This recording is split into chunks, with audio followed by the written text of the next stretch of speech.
guys, it's your girl Lauren Sizzle and Classy Lady Sparkle. And have you subscribed to our channel yet? If the answer is no, you need to subscribe now. Yeah, so stop what you're doing, go right now and subscribe. We like you, you like us, so go ahead and subscribe. Come on over, be a part of the family of We Talk Weekly and subscribe to our YouTube channel. So what are you waiting for? Subscribe now.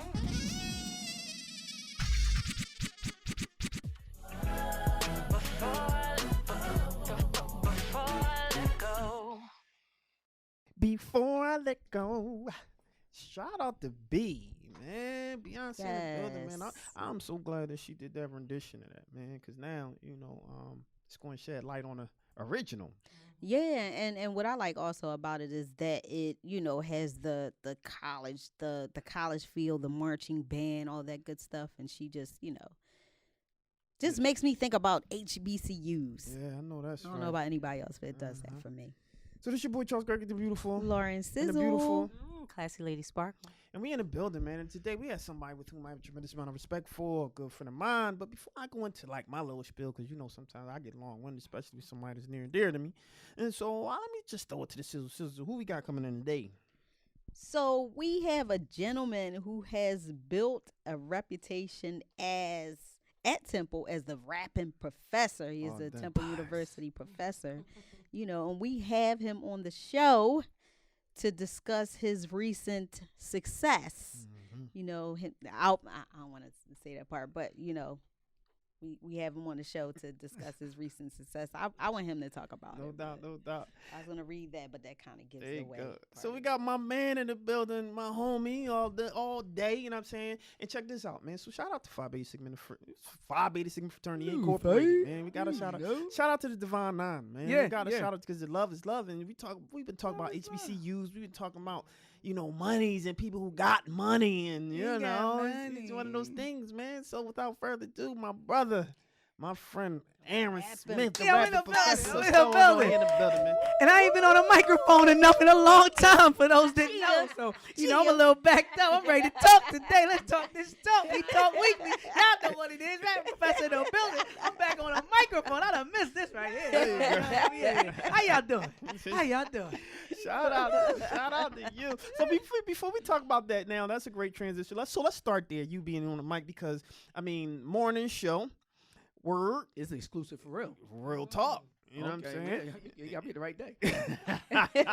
And so shout out to you. So, you got a couple things popping off, but you was on the morning show with that, and you was, stirring the pot up. WURD. Shout out Wake to them, Up with Word. The Rappin Professor Aaron Smith, along with Queen Kawesa, super producer. Yeah. We were doing about 100,000 people were tuning in, so it was a big deal. Yeah. And you were talking and pulling out all the stops, man. The one thing that always stood out for me, and I use myself, so kudos to you, is I want you to talk a little bit about people understanding, and then I'll go into everything else, but I want you to talk about people understanding not being labeled with your issues first. Because you talk about that. Yeah. And Let me take this jacket off. I didn't know you was trying to do all that now. I know we can talk about the show. You want to talk that talk. Okay, throw it to the side. You know what I'm saying? So, because oftentimes, that's this is what we do, but this is what everybody else do. Yeah. They diagnose us already with the issue instead of, I'm a man first. I'm a person first, right? So I want you to extrapolate that. And the example I always use is when we talk about issues like dyslexia, you never say dyslexic Janice.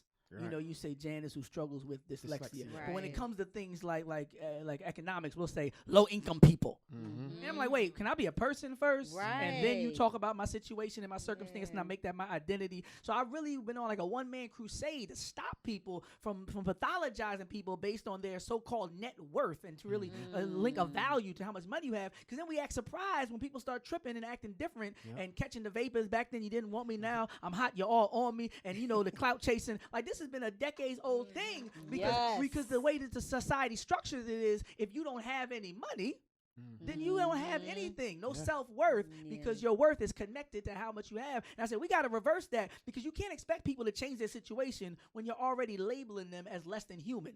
So the second we get a bag, we going to ball out. Absolutely. Not because we're ignorant, not because we don't value the power and potential of finance, because we're trying to be human beings like we did when we were wearing them signs that I am a man, like when we were fighting from being 3/5 to being whole people. We're still waging that same war historically, where it's like you have to recognize these invisible men because it makes us want to holla at your boy. I'm on a mic. Y'all done gave me a gift today. I ain't been talking this talk in a long time. Absolutely, and you're absolutely right. And unfortunately, it becomes a paradox because not only are they, whomever you want to identify with the they are labeling you, and then we reinforce that. Yeah. In our innerness, internalize it and say like that. Yes, this is what we are. So it becomes a paradox, which is unfortunate because now we can't get out of it at all. Right. You just call them people or people who, struggle with economics. And there's a million ways to say it. The same way they were so able to be creative when the opioid crisis hit. When it was crack, nobody knew what to say. Nobody knew what to do. All they were able to do was cage people and pathologize. But the second it hit them, the second got closed, well, this is the health crisis, and we need to have free trap houses where you can go. We need the Carter in Philadelphia, and the governor needs to pay for it. Be equally as creative for us as you are for yourselves. Absolutely. Fantastic. There's a lot of words, we could do better than low-income people. Right. Can you imagine that? You being 4 or 5 years old, you got to ask your mother, Mom, what do they mean when they call us low-income people? I love that. Yep. The stigma, right? The labels. And we trying to get away from labels. And everybody understand how dynamic this label thing is how you want to identify. Oh, right? We talk all this pronoun and all this other stuff with LGBTQ. And like no offense, but if y'all can make that progress in the last 10, 15 years, we've been fighting this fight for almost 300 plus. So at some point, we need to be recognized as people too. With let me stop. Let me slow down. Because I don't want to be off no more mics. No doubt. So let's talk a little bit about, all right, so now we're doing a little transitioning now. Because I don't hear you on the radio no more, right? Yeah. And me neither.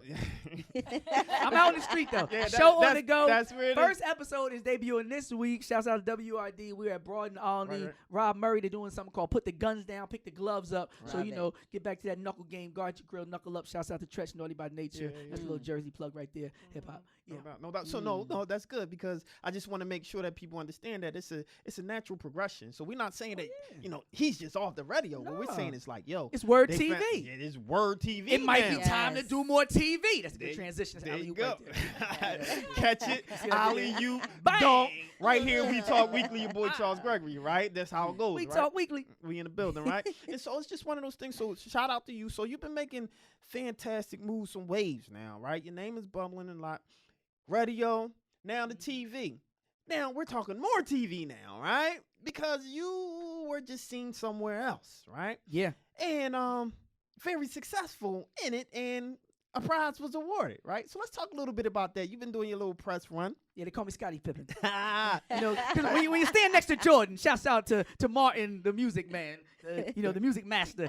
I'm Scottie Pippen out here. I'm next to Jordan. I'm getting rings. I'm looking like I'm a little bit better than I am, but it doesn't matter because I still got the championship. There you go. So I'm out here. Out here in the building. Let's keep it short and brief.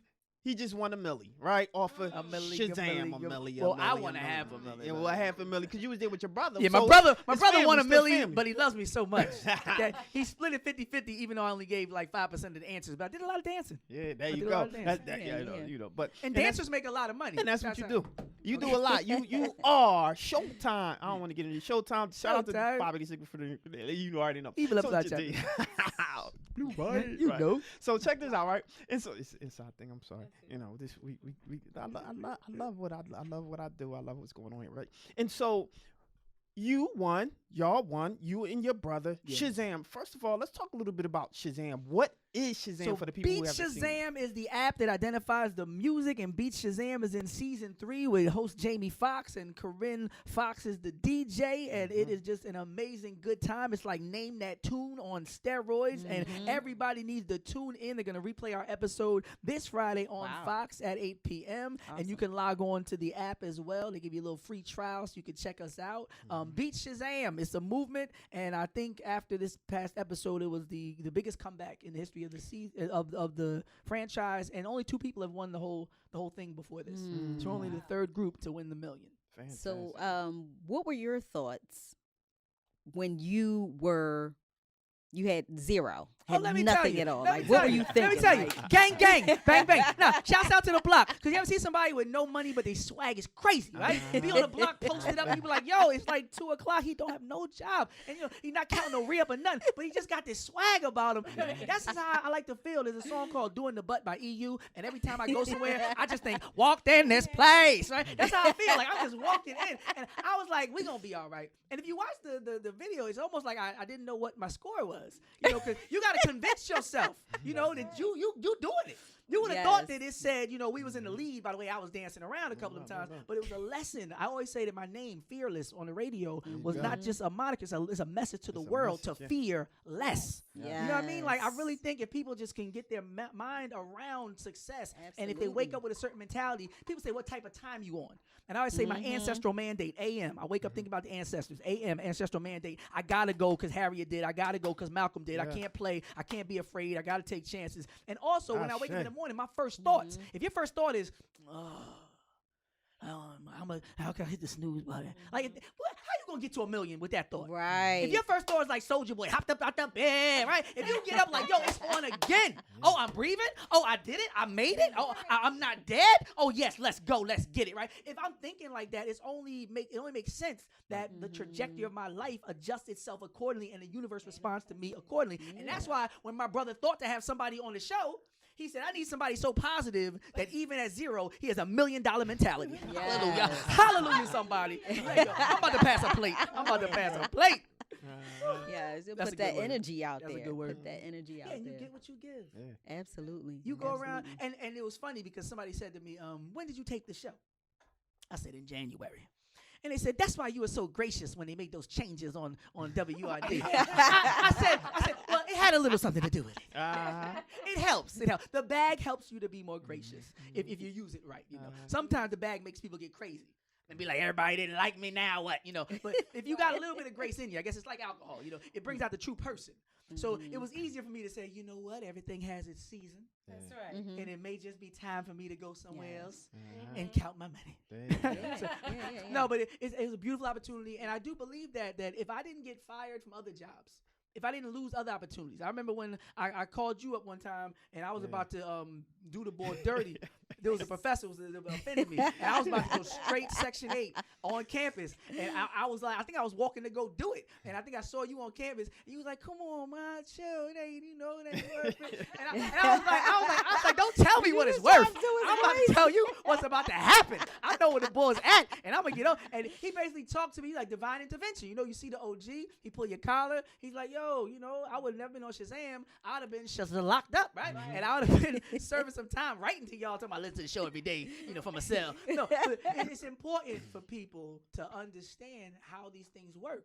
If not for those setbacks, if not for those challenges, if not for those defeats, if not for those losses, I would have never had the opportunity to develop the character that allowed me to go through that kind of fire and sit there with Yes. nothing and still believe I can have it all. Absolutely. You know what I mean? So you gotta be thankful when you're going through these storms. Like, thank you for the test. Absolutely. Without no test, there's no testimony. Without no crushing, there's no character building. I really want people to understand that, because somebody right now is going through something like, oh, I'm going through it. Well, that's good you're going through it. Because if you don't go through nothing, you're in trouble when it really hits you. Yes. Yes. So thank goodness for all the people that fired me. I got fired one time and the boy was smiling so big, I didn't know whether to smile with him or to swing. He was just cheesing. I was like, what's going on? He was like, we're going to have to let you go. And I looked like, is that good? Like, I just looked at him. He was like he enjoyed firing people. I couldn't even take it personal. I thought that's just what he liked to do. That's probably why he got the position. Wow. Because he was happy that day. I'd never seen him so happy in my life. And I just walked out like, you scaring me, bro. I couldn't even get mad. He was like, he might cut somebody up, as a people in the freezer type vibe. You smiling, firing people. But if not for that, I would have never been on WRD. Wow. I would have been in some cubicle trying to make 6 figures, being so comfortable that I'm not purpose-driven and I'm not literally alive, but I'm not low income, so I figure I'm okay living a lie and medicated by the Matrix. Hallelujah. Hello. See, you want to say woke? You want to talk about? No, I'm not even going. Anyway, right? And so that's great. That's an excellent transition, because before I get to you actually, when your brother actually, because you have to say the title exactly. You can't add an I or a. Yeah. Exactly, right? Song titles exact. But before I go there, right? you said something that stood out, and we had a young lady on here before, Jasmine, who talks about push through. You mentioned your kids, the kids that you teach, and the messages that you tell them. Yeah. Let's talk a little bit about that. Well, I was saying, you got to take chances. You can never give up. Let me preface this, right? And so they had the opportunity to just kind of go with what they already had. Mm-hmm. Play it safe, or go all the way in, right? Like they always do. You could go here, take the little bitty couple dollars you got and leave and be okay. Or you can go all the way in for this milli, right? And sing. I'd rather them see me, trying to be great. I'd rather be a lion for a day than a lamb that lives forever. Like Jay said, I'd rather die on my feet than live on my knees. Like, I'm not going to be that one that's like, I'm going to play it safe, sir. I was just going to taste the little bits I got, sir, and I was going to make something out of this, sir. No. I'd rather set an example, because you can have a moment where you have a so-called loss that can reverberate into the world in such a way that you, like Tupac said, I might not change the world, but I'll spark the brain that changed the world. So I might not win, but I'm going to inspire somebody to take the leap of faith. Like Steve Harvey says, you can't fly unless you're ready to jump. Like, I'm going to inspire somebody to take this leap and to jump and to live a life without regret. So when it's all said and done, I can't take the money with me anyway, but at least I can remember that I did it. I left it all on the field, on the stage. I did everything that I could do, and I could just be at peace with no regrets when I'm sitting up there and can't move, and everybody like, yo, the boy used to do his thing. No, the boy really gave it his all. And I'm like, with the tubes or something.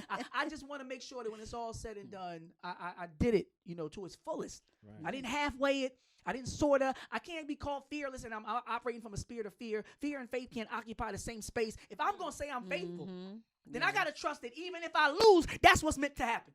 Right. Absolutely. So it's not about the money, like I even said on the show. It's about me being purpose-driven and being faithful. I can demonstrate the sincerity of my faith and put it above money, and that in and of itself could be priceless. So forget whether the lights is going off or whether they dropping confetti. Somebody at home is saying that's what life is about. Yes. Go for it. Live your best life. And your best life ain't about what you get. It's about what you give and what you try and what you're willing to risk. So how much but we did get the money. Both hands. So how much motivation did your grandfather owning a record store have on you trying to make this comeback on the show? Oh, it was big, because we was talking about my mom's a teacher and my grandfather owned a record store and my grandmother told us this. We done put so much ancestral blessing on it. I said, we better get some of these answers right. Right. Now the ancestors all up into space. We done invoked all kind of spirits and energies. We better get it. No, he was a shrewd businessman, and he was really he's really focused. A couple times he made the papers shooting some people that came into the store when the store wasn't open, and they decided to open the store by themselves, and he opened fire. So shouts out to Ulysses Smith Records on Cecil B. Moore across from Ida's Restaurant for those that remember. But yeah, he was always the type of person that was just matter of fact. You come into my store and the store ain't open, you don't see the close sign, or you don't pay attention to the deadbolt, then you might end up dead. Bang, bang, gang, gang. And I was like, dang, Grandpa, like that's kind of harsh. But the older I got, he used to say to me, if you see somebody sleeping, what do you do? And I used to say, I don't know, help him out, And he'd be like, you give him a pillow. I said, well, Dad, Grandpa. He said, well, let me ask you a question. How do you make somebody less ignorant without their cooperation? And how do you instill willingness in another person? He said, the one thing you cannot instill in another person is willingness. If someone does not want to get right, if someone does not want to get better, Alcoholics Anonymous, first thing you got to say is I'm alcoholic. If you're not even willing to admit it and try to do anything, he was like, I'm out here doing what I could do. If you're not trying to do anything with it, he kept it pushing. And I didn't realize the practical nature by which he operated at the time. So I was like, bleeding heart, liberal. I'm young and emotional, and I'm doing what feels good instead of being an adult that sets out a plan and then follows through. That's the difference between a child and an adult. Children care what their friends think. Men and women don't care what their friends think. Children go according to what feels good, but men and women go according to the plans that is marked before them, and they make sure they follow through with their plans and they match their words with their actions. So I didn't get that, but I was watching him day to day, run his own business and be his own man, and it taught me, all that emotional stuff, all that they offended me. The teacher don't like me. The people on my job talking about me. I had to think to myself, why do I go to work? To get a check. Anything outside of that, you need to leave that at the job. Don't come home to me talking about what they said to you about. I'll say, well, they ain't say here at this house. I don't work there. I don't got that ear for no hour and a half of you telling me who hating on you at the job. Because we need to agree while you at that job.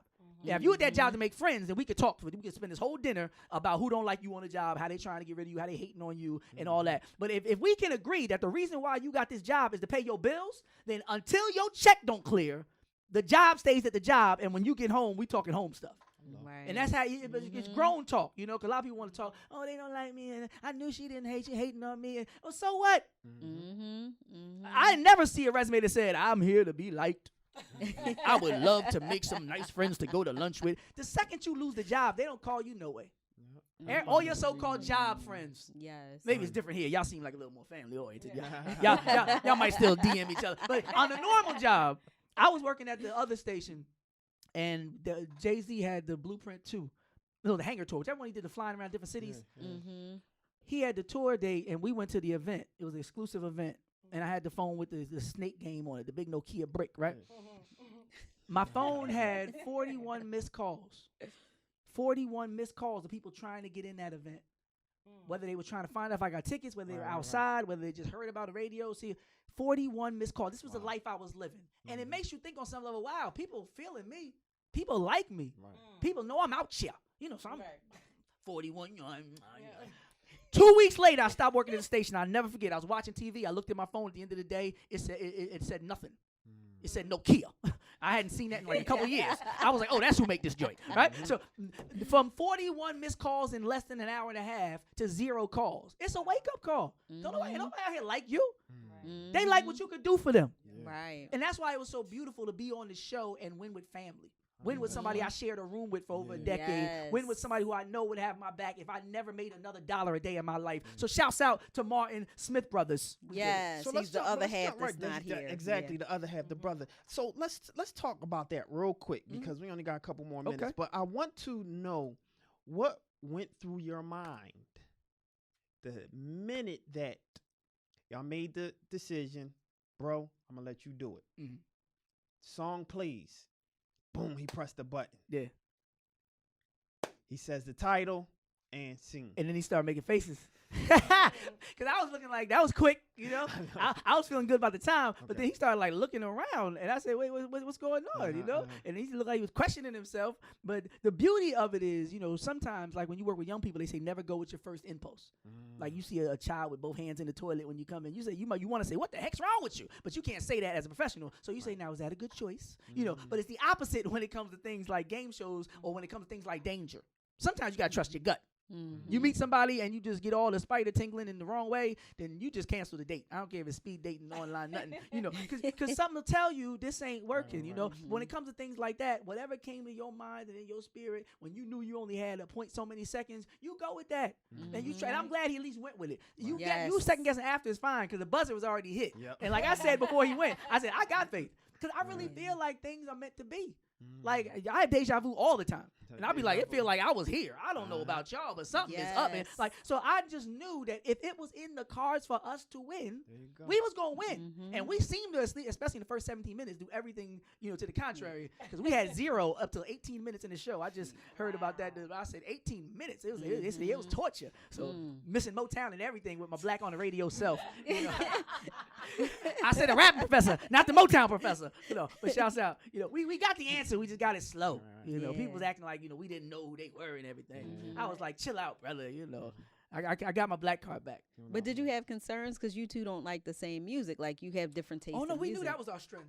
We knew that they thought we was gonna be some hip hop, R&B, blackity black y'alls. And he talking about Jump Van Halen, Huey Lewis. You saw he did that Shania Twain. Now, and that's when I knew that the other group was in trouble because the other group got all overconfident, and she was like, "That's my girl. I couldn't be more confident." And then my brother gonna play the role, talking about something. We've heard of her. I said, oh, look at you, Mr. Strategist. Now, I know you did more than hit, but I ain't say nothing. I'm like, I said, oh, shoot, somebody in their zone. It's about to be something. And I knew that that's when he was feeling himself. And that's when he started strategizing when he was talking about something. I heard of her. And then the second he got that first Shania Twain song right, I made sure I danced extra hard. If you watch the video again, you're going to see me dance extra hard because I know I was psyching them out. Because when they saw me celebrating, they looked like I was just taking their heart from little by little. And by the third, it was beating in my hand. And I was like, Shania, right, on fire. Woo. But no, it was a great time. It was great to represent the city. People say that too. People like, you represented us well. Represented That's the best Philly feeling. well. When people come home and you I love that. Yeah. People said that the whole thing about having faith touched their spirit. One lady said, "You renewed my faith just by the fact that you were so trusting." Like real things happen that we weren't even thinking about that means so much more than getting a check. Yeah. But the check is nice. And you probably motivated and inspired and touched the heart of millions that you don't even know. And more black men need to consider education as an option. Too many of us went from K to 12 with not one black man as their teacher. We keep talking about role models, representation, not having our fathers around, but none of us want to be teachers when we know that most people spend more hours in school than they do at home. Black men, stop thinking it's a shameful thing or a sin or less of a manly thing to become an educator. There's probably no better thing that you could do right now in terms of our situation in society. And you see the paradigm shift with Brother Smith dropping that big bag at Morehouse. You know, the culture is changing and people are talking about paying teachers adequately for the first time in history. So let's go. Young black men, think about being a teacher. We need more. Gold time. It's gold time. And unfortunately, ladies and gentlemen, we only got 3 minutes left. It's gold time for real. It's gold. It's really gold time.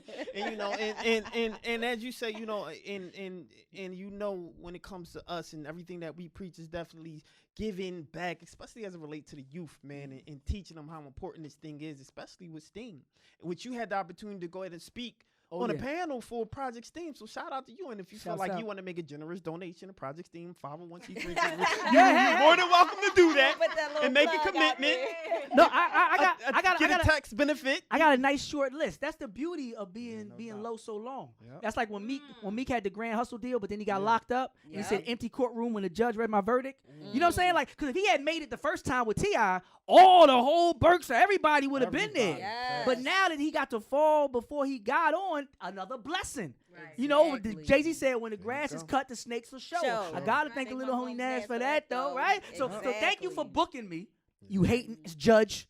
Thank you for booking me. Because now I come back and only 3 people got to get on that G5.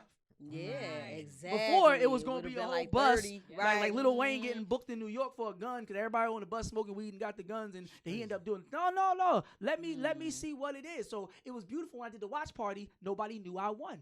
If they knew I won, it would have been like Gotham in the '90s. It would have been like Chrome, Bahama Bay, Babylon Evolutions back in the day. Adrenaline, it would have been off the chain. But since they didn't know I won, they said, "Oh, maybe I'll just stay home." We and got catch 1 it on minute. TV. How can they get in contact with you? They can get in contact with me. Booking at therappingprofessor.com. Aaron Smith on Facebook. Aaron Smith on YouTube. But booking at therappingprofessor.com. Therappingprofessor.com is the website. Word show on the go. WURD. We talk weekly. Special delivery. Rappin Professor. Beat Shazam style. Hey, that's right. And we talk weekly after the talk podcast on iHeartRadio podcast.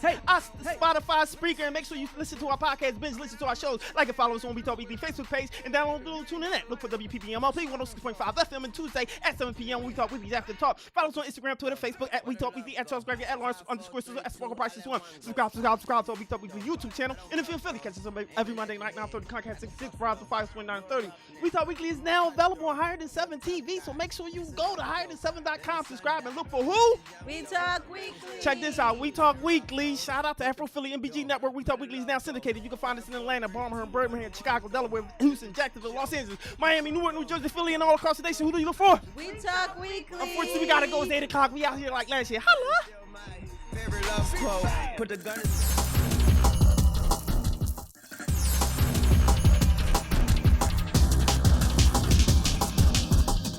Hey, what's up, you guys? It's your girl Lauren Sizzle And Classy Lady Sparkle. And have you subscribed to our channel yet? If the answer is no, you need to subscribe now. Yeah, so stop what you're doing. Go right now and subscribe. We like you. You like us. So go ahead and subscribe. Come on over. Be a part of the family of We Talk Weekly and subscribe to our YouTube channel. So what are you waiting for? Subscribe. Now.